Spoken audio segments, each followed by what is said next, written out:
Well, to discuss the federal government's plans for paying compensation for the carbon tax and what our future power generation might look like, we crossed to Newcastle just a short time ago to speak to the Minister for Climate Change, Greg Combet.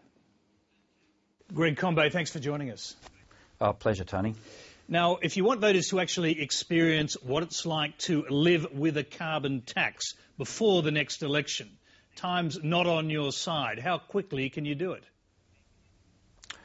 Well, we're aiming to bring the legislation for a carbon price into the Parliament in the third quarter of this year and have the carbon price scheme kick off from the 1st of July next year. So time is certainly tight, but we're working pretty hard to achieve the deadlines.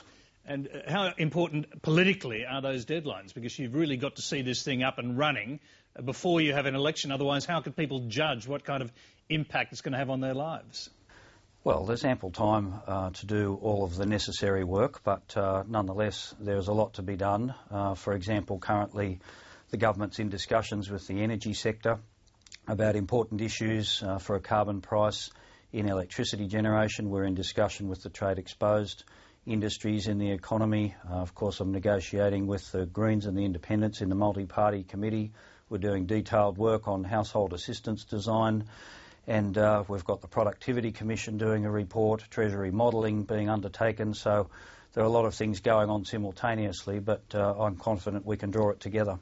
All of those, each of those elements has a very tight deadline. I mean, what if you just can't get any kind of agreement from particularly the trade-exposed industries and the other industries who want compensation?